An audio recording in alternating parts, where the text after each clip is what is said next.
really, really hard, and they execute the system, and that's what it's all about. Yes, sir. Trust. Big trust, baby. Hey, yes, sir. Right on cue. Hey, right on cue. Hey, let me.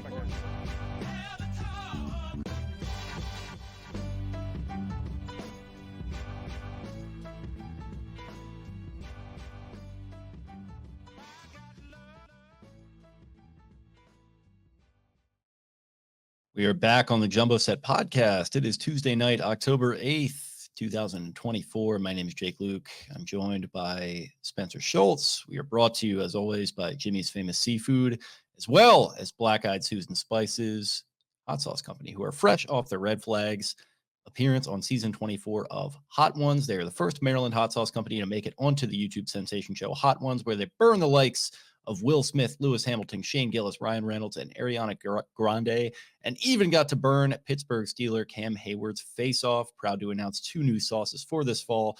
McClintock's Revenge is a medium-level sauce that blends sweet dark cherries, oranges, and rosemary with vinegar that was aged in a McClintock's distilling rye whiskey barrel. On the very, very hot end of the spectrum is Edward Peach. This sauce does not mess around. Peaches, fermented peach Carolina Reaper peppers, fermented peach ghost peppers, apricots, and lots of ginger will set your mouth on fire and make your beard smoke. These 2 sauces are only available at blackeyedspices.com, where you can use the code EXIT52 for 10% off your order. That is code EXIT52, all one word, at blackeyedspices.com for 10% off your order.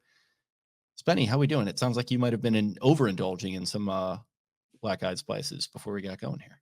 Was on the old porcelain pony for a little while here, delayed the recording. It was a tough maybe 27 minutes for me or so. Whew. Wasn't the Black Eyed Susan Spices. Those keep me regular. That's good. Yeah, I actually, yeah, it's a good point. That probably would keep the plumbing moving in the right direction there a little bit. But how's everything else going, my friend? You're looking fit as a fiddle, might I say. Appreciate it. I was in North Carolina for the weekend, visiting some friends. Watched this game in it was a hot apartment. It was just like it was humid there. I wasn't used to it again. It's been a little chilly, rainy here. It was hot and humid.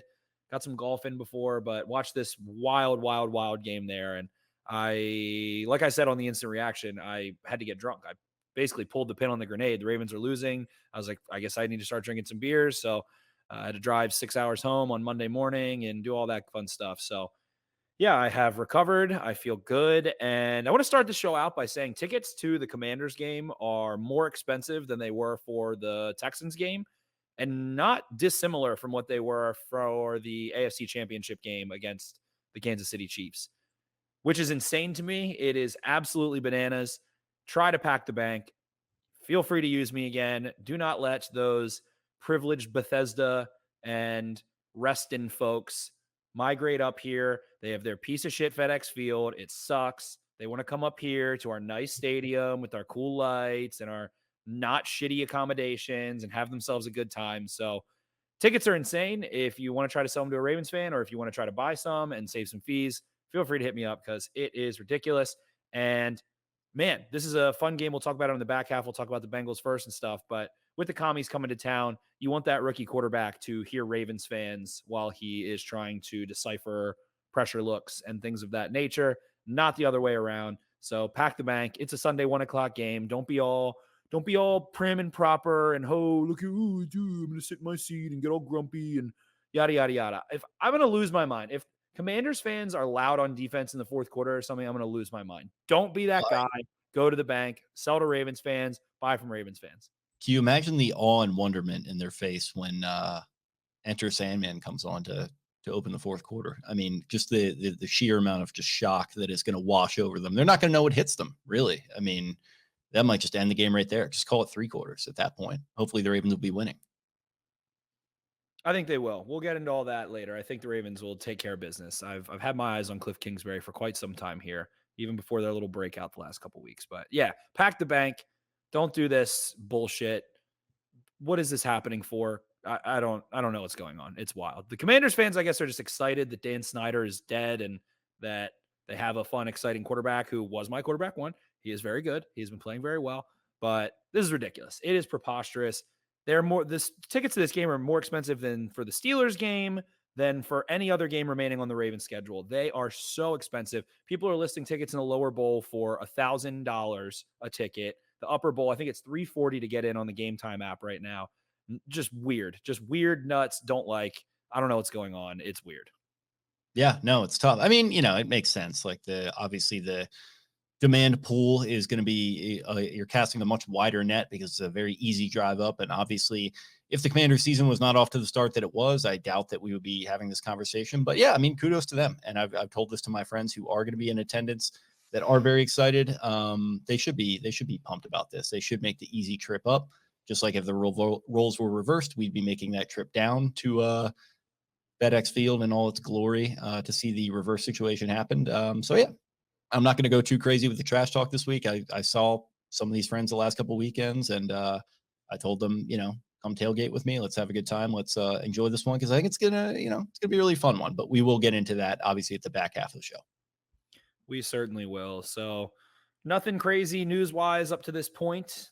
Marlon Humphrey's injury is something that John Harbaugh described as, what did he say exactly?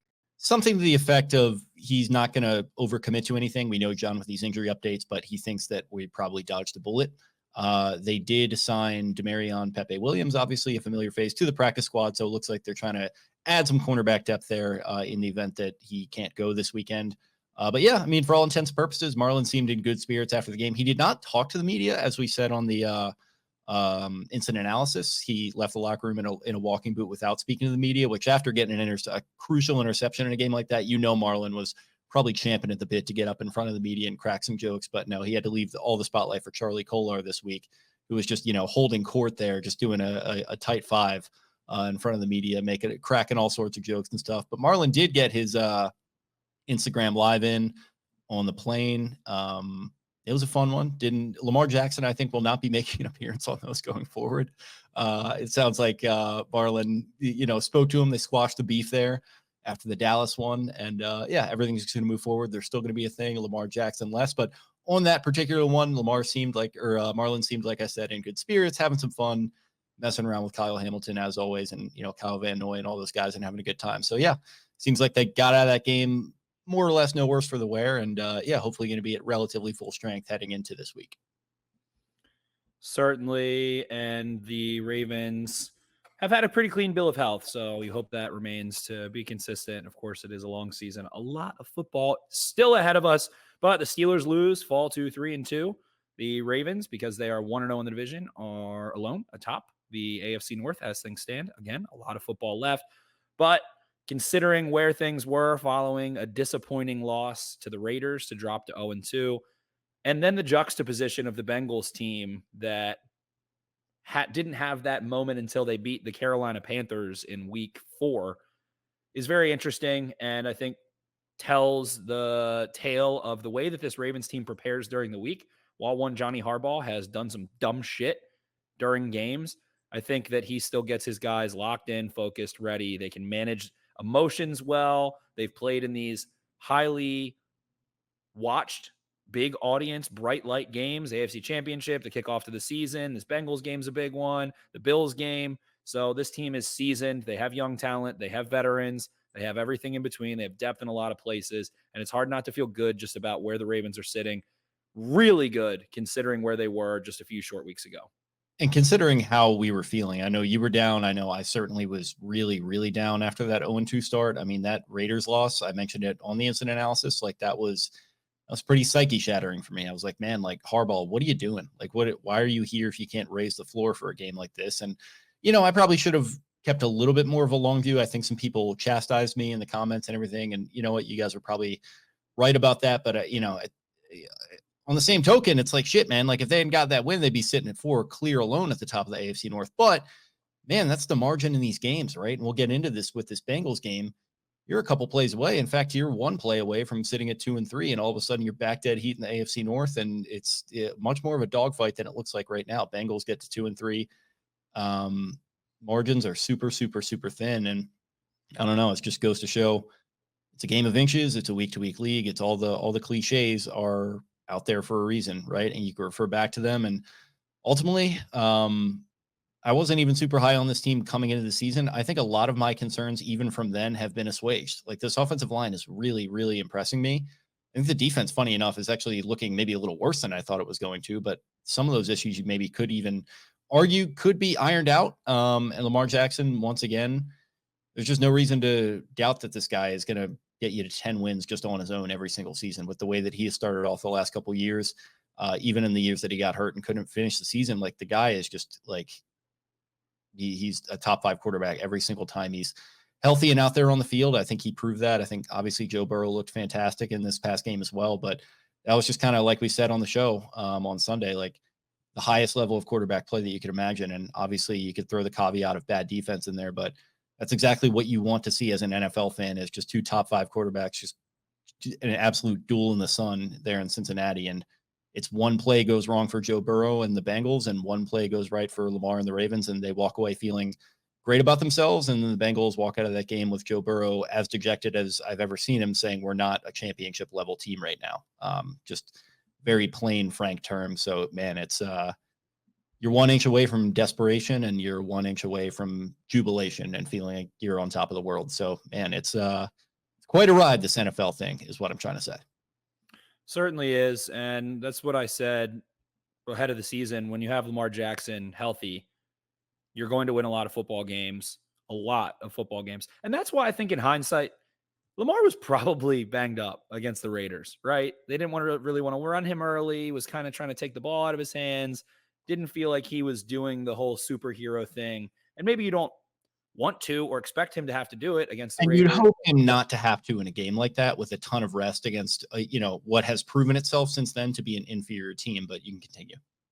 Certainly. So banged up maybe a little in that one. It's an aberration, and those happen any given Sunday, all those good things. The Panthers go out with Andy Dalton and get a big win and get fired up and rah, rah, rah. Any team, any given Sunday, can't overlook anything except for maybe those Chiefs who can just do all the finger guns in the world that they want on first downs and don't get called for those and can just get away with all of it. A nice last night in that Monday night game, just a sidebar, a nice phantom defensive holding on the Saints in the red zone.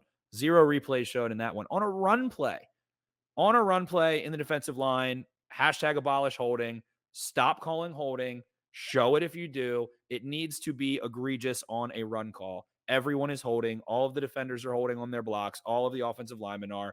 The difference is if it's inside or outside the shoulders, no blah, blah, blah. I'm sick of it. I'm going to continue to be sick of it. I'm going to continue to yell into the storm clouds and into the void here about it. But that one really pissed me off. Saints weren't going to win anyway. They stunk, but it was just like a nice little cherry on top. Shout out to Taylor Swift for whatever word she was saying that I won't repeat from her press box when big Kalen Sanders gets that interception. Was awesome to watch him run for the catch. Taylor Swift said something to the effect of, "Oh my effing God, I'm going to effing blank, blank, blank." So that was outstanding. My most relatable moment to Taylor Swift thus far. Yeah, I saw a tweet from White Boy Rick at Barstool. I still get annoyed with the whole Taylor Swift spectacle a little bit, not in any kind of serious way, but it's just, it needles me a little bit. But like, he had a tweet and he might have been, this might have even been a little tongue in cheek, but he's like, dude, like, compared to a lot of these other celebrities that just show up to these games, like, she really does like live and die by these games, man. Like, you got jumping up and down, acting like she's a fan in the crowd, and right. That's kind of her whole MO. And to my point from before the season, they're not making a big spectacle out of it anymore. It's just she goes to the game. It's whatever. It's not something. The Manning cast, they had Bill on, and this was, of course, during the day on Monday. Maybe a photo of Bill leaked wearing a Taylor Swift sweater with a person who may have recently come into his life that I am absolutely 100% certain picked that sweater out for him and made him take that picture. They go to her, I think, after Kelsey gets a catch, and like, obviously they go to her, and then like Peyton and Eli both saw that picture. They're both just duding all over each other. They want to like say it, but they can't say anything. And Bill's just like, yeah, Kelsey gets a catch. They're showing her again. They're probably showing her way more than I want to right now. Like, they all knew what was going on. They couldn't talk about it. That was a lovely moment. I enjoyed all of that very much. So yeah, and you mentioned kind of something you touched on. I guess we can hop into a little bit of tape here and then boil it down. you mentioned maybe the Ravens defense not playing as well as you perhaps thought that they would and things of that nature. So I've got some defensive plays, a couple of the Ravens offensive plays, kind of pulled some things from early in the game. Everybody's watched the highlights of Lamar Jackson with the crazy stiff arm up against Sam Hubbard and Derrick Henry's game-winning run and a lot of those things. So I kind of looked at the first half a little bit. And the first play I wanted to start with here is shout out to Roquan Smith, man. He had a great game in this one. I think he gets put in some tough spots. We're going to cover one of those spots on a T. Higgins touchdown. This is 3rd and 1 on the Bengals opening drive. And the combination, the Ravens basically do an I formation defensively and they can see there's these wide splits for the Bengals offensive line. You can kind of see that Justin Madubuike is getting a one-on-one here. The Bengals opted to go with a super wide split on this side, which tells me they're kind of trying to tighten down over here. You can tell where that double is going to come. It's going to come on Travis Jones, 3-tech. So to me, it's like Madubuike is going to shoot his read first step one way or the other. So we'll see. 3rd and 1 here. Madubuike shoots to the right. Roquan fits to the left. If it was the other way around, Madubuike could have shot left. Roquan shoots right. Either way. And Roquan just goes downhill and gets some. He just goes and gets some. Gets a bucket on 3rd and 1. Puts it into 4th and 2, so it's not quarterback sneak territory or anything like that. Just easy money. That's just good defense. That's just understanding, simplifying football. All right, Madubuike might tap his ass before and say, I'm going right, meaning you go left, or something to that effect. They just go and get a bucket there. Roquan Smith finished with 14 tackles, I think, in this one. PFF, one of my favorite stats they do is stops, and they credit him with 6 stops. That means failing, basically causing the success rate of the play to fail, preventing a first down on 3rd down or something to that effect. So he came up pretty huge when he had the ability to do so. He had a really, really, really good game, especially against the run in this one. This one was a big tone setter too. I remember this happening in the moment. I was like, all right, this defense, like they've had some struggles. They've come to play in this one. Obviously that didn't really come to fruition, but like this was a Ray Lewis moment, right? Where he shoots the gap, makes the play, and then he's celebrating all over the backfield there. I was like, he looked like Ray Lewis on that one more than he has this season thus far. And he had kind of become known for this type of thing throughout his career here thus far. So yeah, big tone setting shot in this one. You mentioned the 14 tackles. I thought he looked better. Maybe got picked on that one touchdown and coverage a little bit. But other than that, I'm excited to see what else you got queued up for him. Sure. This one, Ravens offense early in the game, and they get man coverage here effectively. The point man that I highlighted there, you see you're getting kind of man coverage. The Bengals blitz 24 times against the pass here. We know we're getting the point man on Zay Flowers. We know he's up. You're understanding based on their alignment what you're probably getting. The other case would be that this inside guy is going to try and run, but he has too much space. And Zay Flowers, when you put him in the slot and ask him to do slot things or put him in the bunch and let him do slot things, he is unguardable, man. This DB is pressed up and has no shot on that speed release. No shot off the line of scrimmage. Zay Flowers just shot out of a damn cannon. And I love how decisive he's been getting downfield after the catch. I do want to see him kind of just punch. Just don't break. Everyone thinks you're going to break, so just punch up the sideline and see if you can outrun guys. He got an absolute bucket on this one. Loved it. Huge play, huge chunk play. Makes a guy miss, fights after the catch. He's fired up. You just can't touch him off the line of scrimmage. He just takes that speed release there, a thing of beauty. That defender, number 20, has no shot there. So I thought that one was awesome. Yeah, seems to really, to your point, he seems to really kind of go to that quickness lever a little bit more than you would want him to do that. Like I like the speed lever as well. Like let's try and, like you said, maybe see if he can outrun some guys. You would think it would be the same net gain either way if he turns out a field and gets tackled for, maybe let's call it it's not even that play necessarily, but just a couple times. Let's just see if we can get up the sideline. He's a strong son of a bitch, and he has a low center of gravity. He showed his toughness. He looked like, I said on the instant analysis, reminded me a lot of Steve Smith in this one. Yeah, no, absolutely. And that kind of feels like a Steve Smith play where he's, waggling the shoulders and like just trying to work for, a couple extra yards. But sometimes you do want him to just turn it loose. But either way, I mean, that just kind of speaks to the type of player that he is, where he's kind of always trying to get that extra couple of yards and everything. And sometimes that works not necessarily to his detriment, but you would like to see him try to do something different. But again, it's just the type of player it is. We saw it at BC where it's stuff after the catch. And on that BC team, he knew I'm the only dude here. I'm the only one that can make something happen. And he seems to have carried that mentality with him. And I think it's a good one. You probably want to see him execute a little bit more in the shorter areas of the field as opposed to something like that. But that's just a minor nitpick. Sure thing. And now we're going to see, again, this coincides with that last play. To me, in the first half, and that's why the first half is so interesting, there were so many plays where the Ravens almost got to the point of just breaking it open and taking a commanding lead. This is pretty early in this game. This is third down. Zay Flowers in the slot, so to speak. He's a number 2 here. And we see Cam Taylor-Britt up top. The Bengals, again, mugging up. They've got Logan Wilson. They've got Jermaine Pratt here. They've got them mugged up. You're looking at that kind of cover 0 look. They are going to back out of it a little bit and drop some underneath defenders, but it doesn't matter. The Ravens are running vertical concepts. And this is an awesome cover 3 beater. Cam Taylor-Britt makes a great play here. It's going to look like double slants, and then Flowers is just going to break back outside. He is going to dust the number 2 corner here, dust him, leave him for dead on the ground. And Cam Taylor-Britt just does a great job getting depth. To me, Lamar a little shaky in the first half. Incredible game from Lamar. Do not come for me. He was amazing. But another example, we've seen a couple times just the wrong club. I think what I wrote down on this one was Lamar used the wrong club. Here you wanted the piercing 4-iron. You get a little bit of the wedge instead. But Cam Taylor-Britt, regardless, great play, splits the difference. You see him make sure to get enough depth, which Von Bell, a safety, not a corner, did not do later on that big Charlie Kolar gain. But this is third down. They had the right call, and it was just a little bit. They just couldn't quite just stick it to the Bengals and go take a 2-touchdown lead in the first half, which we'll get to. The Bengals end up scoring a touchdown. We can go to this one. Roquan Smith here.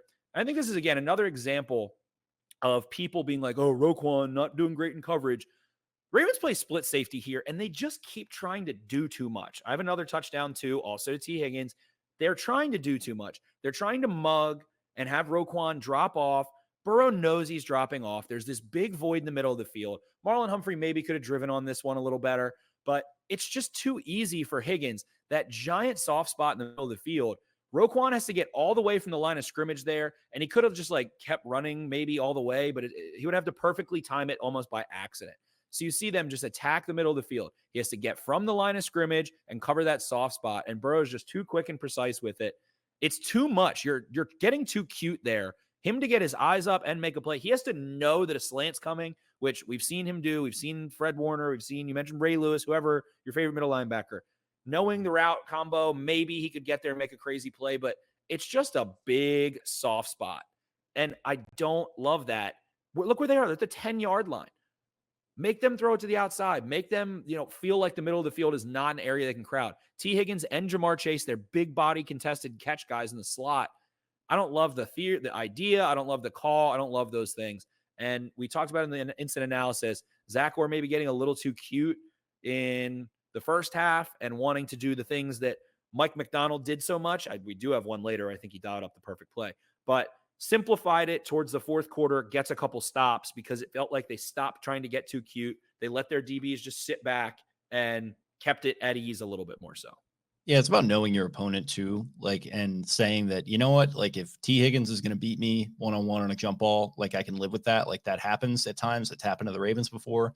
Chase wants to do that going to the outside. That's fine as well. If you want to have him get a little 70-yard gain and bring up a 2nd and 3 or a 3rd and 3, whatever the situation was, that's fine. And I think that's just something that, or to your point, could work on a little bit better where, if you want to say getting cute, if you want to say trying to get a little too creative, whatever it might be, it just seems like he needs to keep it simple, stupid a little bit more often. At times. Here you can kind of just see the goal line view of it. I forgot I had this on here, but goal line view, just asking him to turn and run, and Burrow can just slip it over top, and T. Higgins is a big body there.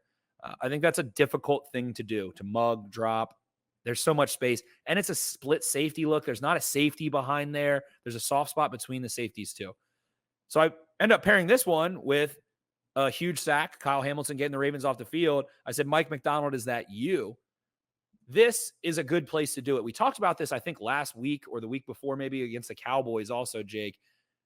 There's a time and place to dial these up, and it feels like between the 20s a little bit more, and then you want to simplify in the red zone. So we're going to see Hamilton playing like linebacker or whatever you want to call it. He times the snap up so well, which I think is the key to this play. Van Noy is going to drop and cut across Mike Gesicki's face, just dead. And I thought this was the perfect call at the perfect time. The players understood what it was. You had Hamilton up the gut. You had Humphrey coming around, so there was nowhere for Burrow to go, and he knew it. I thought this was an incredible play from Kyle Hamilton, who's been playing better and better. I think his little injury from the offseason or training camp is getting behind him, but just times this one up so damn well. Him and Roquan Smith looking like themselves in this game. Yeah, and we could, for any criticism you want to levy yours way, I think he has used Hamilton very well, using him in that way, using him over top. I mentioned that Baldy video after the Cowboys game where you can just see him lining up in so many different ways. And obviously, as a blitzer, like we've seen him do it. Like we saw him in that Colts game last year where he had 3 sacks on Minshew in the first half. He's just he's your do it all kind of weapon. And I think, or to his credit, when you can criticize him in a lot of different ways, he really seems to understand that very well. I think he does for sure. And the celebration he did after, I thought I clipped it. So light skinned. He's so light skinned. It's crazy. Light skin tendencies at a care to expand on that? Yeah, and he went on the Mina Kimes show and he was like, I think everybody thought I was soft coming in the NFL. I like Drake. I play basketball. I'm light skinned. And then he just rips your fucking face off. So that was me. Yeah, me too. Talking about him taking the like Jordan year stuff way too seriously. Like there's a little bit of that, but I think there's also a certain self-awareness to him that you don't. He's very intelligent as well. Yeah, exactly. He's a dumb jock that got a 4.0. Yeah, exactly. He went to Notre Dame. That's the best way to put it. I was going to say there's a lot of Notre Dame and Kyle Hamilton. Definitely. Here we see an awesome catch from Rashad Bateman. Just wanted to give him some credit on this one as I was going through here. Bengals going crazy. They motion out. This looks like man. This looks like zero. And they are fully going to drop back into cover 3. Geno Stone up at the line of scrimmage is going to be the middle safety. They are fully going to drop out. And I just love that Lamar doesn't get affected by it, knowing I still have one-on-one more or less. They're going to drop out a little, and there's like some underneath help. But knowing that Bateman's still isolated was really great processing from Lamar. And Bateman, the leverage, the way he manipulated leverage in this one was so good. The corner has that cover 0 look. It's Cam Taylor-Britt. He's already angled inside. His hips are already turned inside. Zay Flowers and Rashad Bateman are doing a great job not showing any indicator as we go through here. He's going dead straight, pushing, gives one little cross step. I should have zoomed in on it more. That makes Cam Taylor-Britt stay close to the sideline, so to speak. And Bateman is just so smooth, being able to change direction. He's made some tough catches this year too. Just pop, pop. And that long stride, it's not choppy, right? It's not. I watched Xavier Worthy last night. They were trying to do some of those types of routes with him. And it's like 1, 2, 3, 4, then I turn. Bateman takes one short step and then pushes out of it. So he explodes. My plosives there firing through the microphone, all the spit coming all over the microphone. Bateman just fires through this comeback. Thought it was awesome. Protection was great there. And Lamar, that's the pitching wedge, floats it right in, has all that space. Bateman looked great in this one. I would say this, since Bateman's injury, was his best game he's had and came through in tough moments for them in big ways. It was a lot of fun to watch.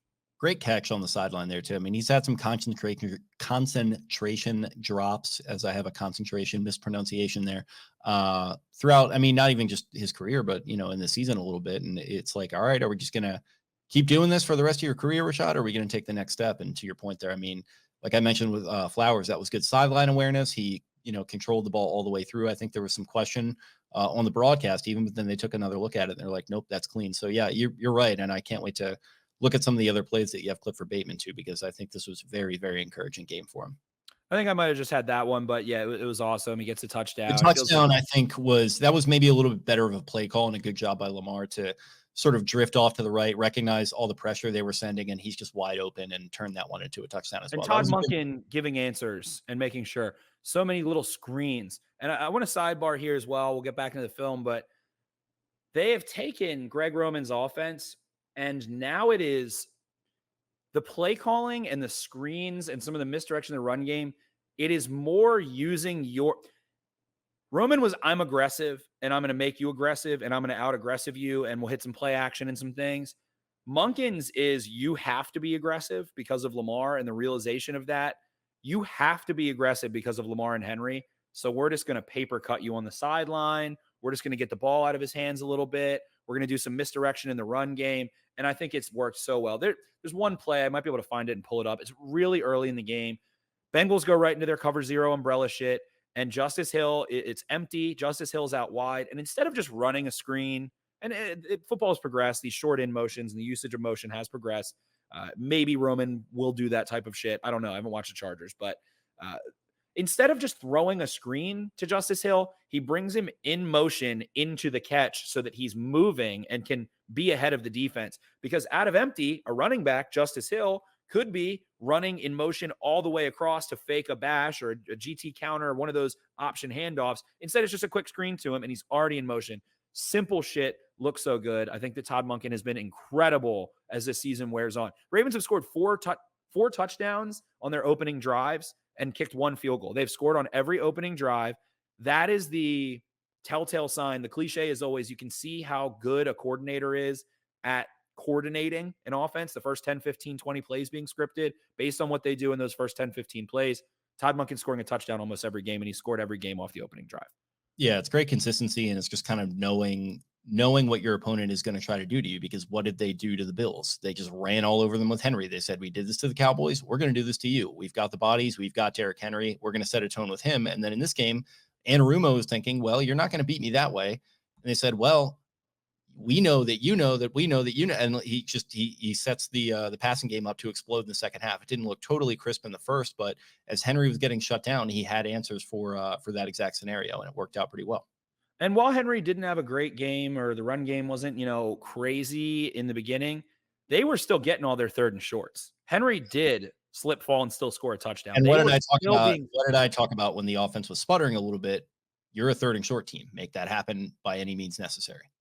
And you don't need to, it doesn't need to be 200 yards for Henry and 100 for Lamar every game. But when you need to run downhill and not have a variable and not let the other team sneakily do some shit to you and cause some sort of mishap, the fumble in overtime, very bad. But run downhill, Derrick Henry, 3rd and short, bam, it's there. He's plunging forward. Even if you get him downhill and someone loses a block or misses a guy, for the most part, the safety, of course. The touchdown, he lost his footing. He had plenty of time to get up and convert that. That's just like force of will stuff that signing a Derrick Henry is going to do for you. Like, Justice Hill, we love the guy. He's probably not doing that. And whatever other guys they were trotting out at running back the last couple of years. Definitely. Gus Edwards had some of that, but Henry's is just number one. It's maximum. It's 100%. Example number 2 here, we talked about getting too cute in the red zone. And here again, I don't know what the fuck is going on. They end up getting 3 safeties on the same side of the field. And I want to point out, for a second, I was like, actually, now I can't even tell again. Maybe I am wrong. This might be, no, it is. There's 2 receivers on the football field.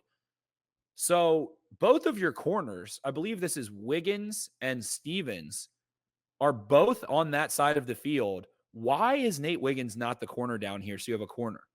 I don't know why they wanted to do that so badly. And when T. Higgins goes in motion, why is it not Nate Wiggins traveling and the safety staying? They do have Humphrey who's blitzing. That's the second layer of this. They're trying to do the cover 0 umbrella shit on the 5-yard line. And it's just T. Higgins on a safety. They drop Matabike into space. He's not, he's very athletic, but not a coverage defender, not a corner. And so you have man coverage 3-on-3 is what I'm trying to draw there. I got a little sloppy with that one. A little John Madden for you. But now it's Eddie Jackson on T. Higgins because you were trying to do so much fucking chess. You were out chessing yourself. And that's why Bill Belichick was talking about it. How do you beat the Ravens? You don't. They beat themselves. Just play some man coverage and leave a safety in the middle field. Play red too. Like, just simplify it. Everyone's like, oh, well, the Bengals have more talent. I'll just play it. Bengals have more talent. They have Jamar Chase and Tiggins. You have Kyle Hamilton, Roquan Smith, Matabike. Like, you have plenty of talent on the field. Marlon Humphrey is very talented too. He makes a pick of Jamar Chase. So I just didn't love that whole cutesy bullshit. Again, it feels like Orr keeps going back into this well, and it's not working. That's when they're allowing touchdowns. That's when you end up getting Eddie Jackson mismatched. Play your matchups a little bit better. He gets away from it and goes back to simplifying things a little bit. But, there's one spot to go with the ball. You do have to give Joe Burrow credit. There's one spot to go, unless you want to try to hit whatever Jamar Chase, I don't even look, is doing up top. Probably a fade. Yep. It's one spot to go. And, of course, Burrow gets it and rips it. And Joe Burrow talked about having to be perfect, and he was for so much of this game. So just cut the cutesy shit too much. Wanted to talk about this as well. This was we talked about reasons why. This is the long touchdown from Chase. And I'm going to draw it out. Looks like cover 3. Eddie Jackson comes down, and it looks like Humphrey gets caught peeking, and Jamar Chase is going to hit Marcus Williams with one little one little step inside, one rocker, and then shoot back outside. It gets Williams to go back instead, and then Humphrey gets caught peeking. It was, to me, the epitome of what the Ravens were trying to do. The timeouts on the offensive side of the ball, and I'll just play the clip. timeouts on the other side of the ball. They were so worried about the Bengals getting the ball back and scoring, and then getting the ball after half and scoring, that they ended up scoring twice before and after the half. And this call to me is the epitome of that. And I don't know Harbaugh's involvement. Can say it would be ignorant for me to say he's involved in this call or not. They should have gone conservative here. It's easy to say in hindsight. Humphrey does, I think, fuck up a little bit. We see Jamar Chase at the top of the screen. I think I clip it down here a little bit. Gives one step, and you can see Williams get turned around by it. So filthy by Jamar Chase. But they were playing a coverage to prevent the Bengals from getting into field goal territory that was enabled by John Harbaugh calling timeouts he didn't need to call and throwing the ball when you didn't need to, worried that the Bengals were going to get the ball after half and score a touchdown. All of these perfectly rolled into 2 touchdowns because it's situational too. I mean, McPherson is a great kicker. They're basically already in his range. So like at that point, you got to just don't let him beat you over the top. It doesn't seem like it should be that complicated. And you got Chase running to the flag with nobody around him and they score a touchdown. Like that just feels like day one stuff a little bit. And I mean, I'm going to put some of this on Marlon Humphrey. I do think Chase just routes the shit out of Marcus Williams with that little rocker step here. I have it zoomed in a second again, but Marlon Humphrey to me got caught peeking. We can see you have defenders playing the sticks. Look, you have Kyle Hamilton and Roquan Smith and Eddie Jackson playing to keep them out of field goal range, playing that for you. So the call can take a little, like 20% of the scrutiny to me, but then the combination of that by Chase, making Marcus Williams have to speed turn, and then Marlon Humphrey, which I'll go back even further, you can see him just drifting and not getting back, and then he turns right there. You have Eddie Jackson there. They're already, like you said, in fucking field goal range. Don't let anything over your head. So to me, that was a big fuck up by Humphrey, a great route from Chase, and it was enabled by John Harbaugh's poor decision-making. You have Lamar Jackson. You have a good defense. You have a great offense. Just let them fucking play. That's the Mike Tomlin burning the house down shit. They tried to burn the fucking house down before the half. We have to outthink them. We have to get the first down on offense. And I'm going to call timeout and stop the clock and leave the Bengals with 3 timeouts. Because of that, while you can't always one-to-one things, it enabled the Bengals to be aggressive with 12 seconds left or whatever it was, instead of playing for the field goal. So that was terrible. Back-to-back, caught peeking. We can skip forward there. I do want to get back to the end of the game, though. I'll skip it forward a little bit. And I want to do the Clipper City tide turning plays of the week here.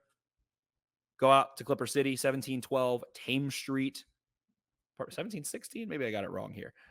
We have the graphic. There we go. 1716 Thames Street. There we go. In Fells Point, Clipper City Barber Company. You can go get a fresh cut. You can turn the tide on a bad haircut and do so like the Ravens did with this tide turning play. What I had here was you paid Marlon Humphrey a lot of money. Your defense is struggling, and he goes and gets a bucket for you. Why? Because you simplify things. You simplify coverage. What we talk about, stop doing the cutesy stuff. Let your DBs just play, live and die. And this was really, the Bengals getting a first down scoring here was very much could have been the dagger. Very much could have ended the game. And kind of, now that I thought about this, Zach Taylor getting conservative in overtime, it wasn't his fault that the holder fucked up. So of course, the holder fucks up and then has this whole thing. I still think, you want to put the ball in Joe Burrow's hands, but this is why. This throw. Why does Burrow throw this throw? I don't know, but Marlon Humphrey got on Jamar Chase's shit. It was like a little slant flat concept and makes the play, picks the ball off. You paid him to do this at the end of the game after making a stupid decision before halftime, which we just covered. Game on the line, high paid players, get you off the field. Here's number 1, Marlon Humphrey. And then we're going to see number 2, who people are starting to kind of say this. They simplify it again. It's a 2x2. This is the Justin Madubuike sack. So 2 tide turning plays this week. 3x2 on both sides. Simplified. 3x2. 3 defenders for 2. And we see them kick Justin Madubuike out wide, and he's just going to loop around and go get a bucket. Marlon Humphrey got a bucket. You simplified everything. What does Madubuike do well? Loops and crashes inside with his athleticism. What does Marlon Humphrey do well? Play press man coverage, even on Jamar Chase. So you paid these guys. They got you buckets. You enabled them to do their job by getting out of their way. And that's why conservative coaching in spots like that can be so frustrating as a fan. Like why Bengals fans are probably so pissed off at the way this ended. Because what did you do with Joe Burrow? you paid him to make those kind of throws in that spot. What happened all summer with Jamar Chase? Why is that still an ongoing thing? Why not just pay the guy, show the faith in him, and let him, go make that play through paying him and through, coaching in that situation to allow them to go and do that for you. I get you're probably a little bit spooked after throwing that pick, but man, that's just kind of like another notch in the belt of people that are critics of Zach Taylor like us. And I think a lot of people in Cincinnati right now, like, man, you got to trust in your guys. And I think you mentioned it perfectly there, that as much as the cutesy shit hurt the Ravens in this game, playing it simple in that spot and allowing Marlon Humphrey to just go one-on-one with a guy and win that leverage there and get that interception, which Joe Burrow said, you know what, I just tried to throw it to my guy and make a play. Marlon's a great player, and he made a play. And that's just really, like I said at the top of the show, game of inches. That's what it can come down to a lot of the time. And that can be the difference between the Bengals sitting at 1-4 and feeling like they are in the doldrums right now, and them sitting at 2-3 and having the Ravens at 2-3, and then the Steelers at 2-3 and feeling like they're right back in it. Like, it's just a crazy confluence of things that, all really come down to a play or two. They really do. So those plays to me, maybe not the the Lamar Jackson stiff arm and the Derrick Henry run in overtime, but wanted to point out a couple of things I saw that were great from the receivers. Again, the receivers had such good games in this one. Zay Flowers making tough catches, separating. Rashad Bateman doing a couple of those. Isaiah Likely, Mark Andrews, could have highlighted Mark Andrews for sure. Tylan Wallace, couple big, tough catches. I mean, you can go down the list in this game with these guys. Everybody did. Justice Hill, there's a 3rd and 1, and the play gets kind of blown up, and he just holds the trigger down, bubbles out a little bit, knows he's faster than everyone, and didn't try to do something stupid. He just held the trigger down and did what he does best. Everybody made plays. Ravens offensive line played pretty well in this one. No really egregious errors in this one to me, aside from that safety. But that's all right. Like, in the run game, it's all right to make errors. In the pass game, it's not. And I think they pitched a pretty clean game here. Falele looks better passing off stunts. Bengals don't really have much other than Trey Hendrickson. Ronnie Stanley looked really good. Linderbaum was being an enforcer. He sticks up for his guys. I love Linderbaum and love what he's doing. So, man, a hard-fought one, a lot to unpack afterwards. I think people are not going to come down off that game maybe for a month. Like, it was sick. It was crazy to watch. The Ravens have been playing in some pretty gray hair-inducing games in many ways. Some smiles, some laughs, some tears, some things against the Raiders, the Chiefs, against the Cowboys. They get a bucket to Zay Flowers. Against the Bills, they knock their fucking socks off. And then against the Bengals, man, just no quit. You mentioned Tylan Wallace. Made a horrible decision, didn't let it compound, and came back, made big first downs, made plays. And one of my favorite phrases that comes out of the Harbaugh camp, make it right. That's what Tylan Wallace said. Make it right. And go make another play and make up for it. A good job by John, who I know a lot of people get on, and I've certainly had my frustrations, but he said, like, yeah, you know what? He made the mistake in that game, but, like, he just didn't give up. He came back and he made that play again. And, like, that's just the type of coach that he is, man. He's as much as people want to get on him, totally get a lot of the frustrations at this point, but those guys still really enjoy playing for him. You can tell. They do. And everybody mocks the who's got it better than us. And when he does it in the locker room, they fucking bellow still, which is hilarious. They do. Yeah. And they've got all their little whoops, and they do the goat thing for Tucker. And now they're doing their little Kyle Van Noy celebration. Yeah.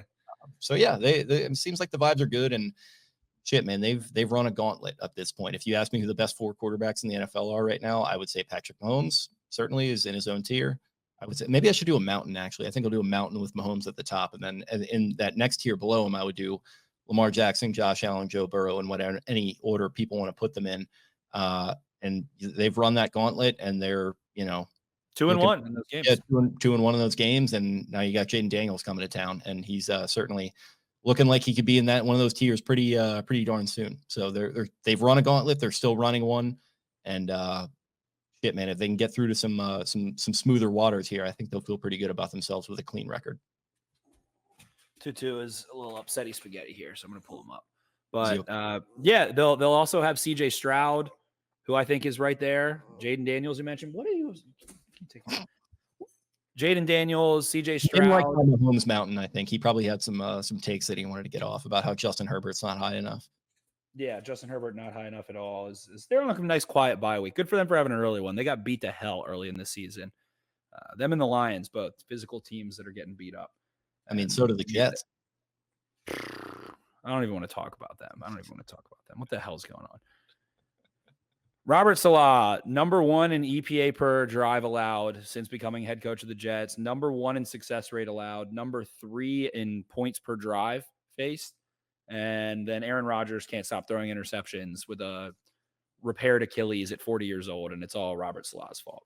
I had never knew or really thought that we would see a LeBron James like player general manager type situation in the NFL. Like if you would have ever thought that would happen, you'd think it would be Patrick Mahomes or the Patriots back in the day. But it is inexplicably turned into Aaron Rodgers, who, to your point, in his 40s at this point, coming off of injuries, coming off some weird stuff this past offseason. I was excited for this team and all the intrigue and the drama. They've delivered on that. They now sit at 2-3, and they're going to have an interim coach in Ulbrich, their defensive coordinator, leading the way, and potentially Bill Belichick taking over. So we'll see how that goes. Yeah, Bill will bring his Taylor Swift sweatshirts up to New York and have his big reunion with the New York Jets. Can you imagine him in that cut-off sleeve Taylor Swift crew neck? That should be a thing very quickly. That should very quickly be a thing. The crew neck, the graphic that the Manning cast needs to get for that one is urgent. We need that stat. Yeah, that was Talking Jets. I was talking Jets. Early look ahead to the Commanders. I think I am gonna talk some shit. I think Jaden Daniels is really good. You've had this one circled for a couple weeks, I can tell. I have. I like their team, and I like Dan Quinn, and I love Jaden Daniels. I just look at what they have defensively, number one, and people will say, oh, well, the Ravens defense is something.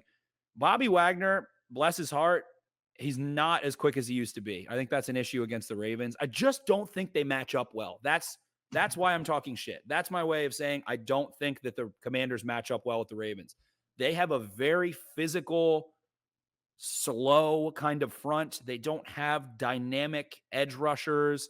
They do have Jeremy Chin, who I love and have always loved, and is a Kyle Hamilton type player, body type. He can move around. He can play all those different kinds of roles. They don't rush him, though, which I think is a mistake. It's Dan Quinn's kind of cover three defense, which is so good in Dallas and Atlanta at times. They don't rush him. They don't move him around. They're not creative enough with him. You look around the rest of their defense, man, like Dorrance Armstrong's having a nice year for them. He could cause issues, sure. I don't know where else they're going to make plays. Personnel-wise, I don't think they have it in him. Frankie Louvu is dynamic. The Ravens have seen him before. He is a really nice player that's coming into his own as a great pass rusher. He's rushed 40 times this year. When you go look around their defense, I mean, this is a stupid way of doing it. Go click and see the players that have the most snaps on the Commanders defense. Everyone who's played like 70 plus snaps, there are two players playing well. It's Bobby Wagner and Dorrance Armstrong have high PFF grades. And Dorrance Armstrong is purely a pass rusher. He is not stout against the run at all. I don't think they have speed to the sideline. Their corners are improving a little. I really liked, oh my gosh, what's his name? Benjamin St. Juste coming out. He's had a tough go, super grabby, still developing, gets called for PIs all the time. He's been targeted by far the most on their defense, 37 times. The next closest is 20. He's allowed 285 yards, 3 touchdowns, no interceptions, 110 passer rating. Noah Igboine, the former, I think, first-round pick from the Dolphins, he's been having a tough go. Mike Sainristil, the rookie out of Michigan, he's not. They're like having to use him in ways I don't think he was used in college yet, so he's still developing. I don't think their defense matches up well. Jaden Daniels, what is their offense? It is the Commanders trying to throw the ball outside the numbers.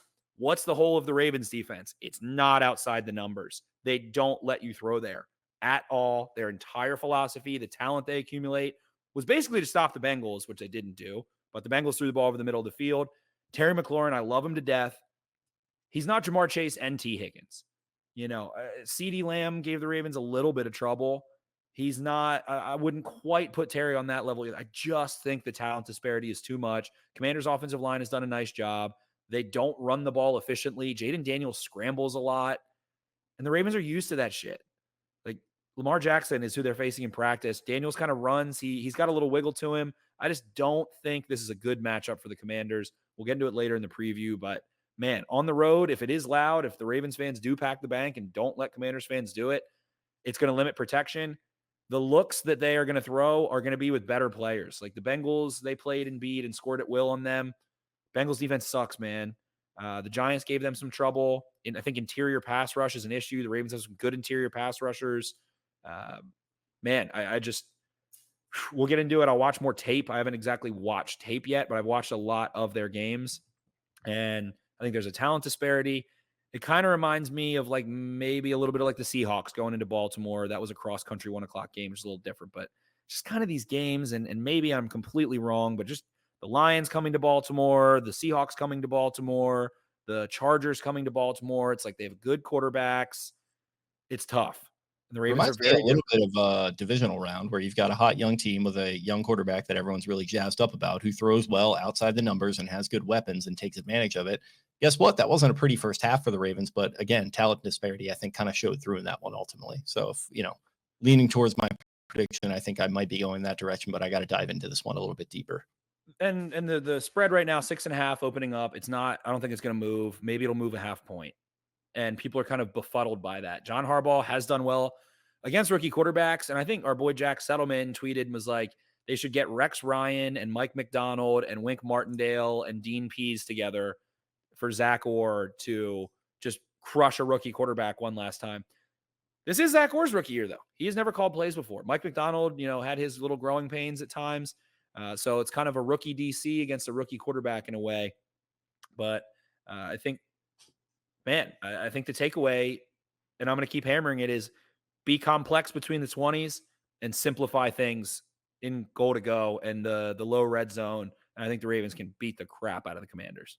Yeah, and you've got a veteran defense that I think are all kind of relatively in their prime here. Like there's not a too old player. There's not that many too young players. And they've kind of been there and done that at this point. And I think they're going to be pissed off to play better this week. I don't think they think last week is representative of who they are as a unit. And I think they are going to be fired up. We got Kyle Van Noy liking tweets about Micah Parsons and Trevon Diggs on their player podcast, talking about how Jaden Daniels can come into Baltimore and get this thing done. I think they're reading the clippings a little bit in this one, and I'm excited to see if they come out with good energy in this one. I think they will. I love it. I love all of those things. Jaden Daniels has been great, and maybe he does show that greatness.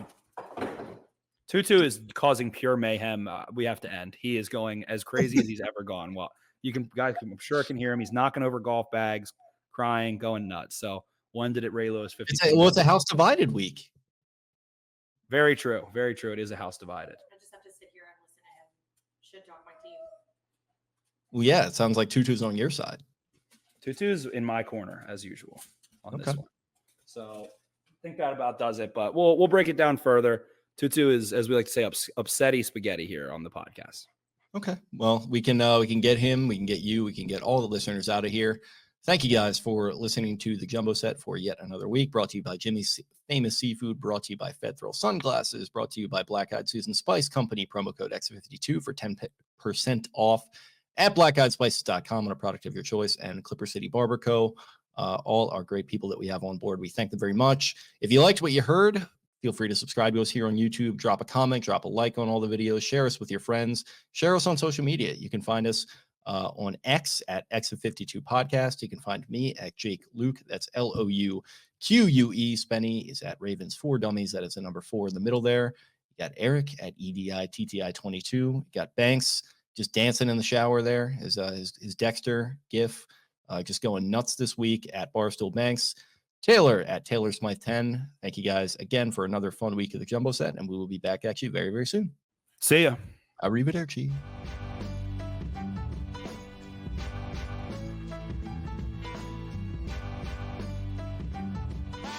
Really, really hard, and they execute the system, and that's what it's all about. Yes, sir. Trust. He's pretty Big trust, baby. Hey, yes, sir. Right on cue. Hey, right on cue. Hey, let me.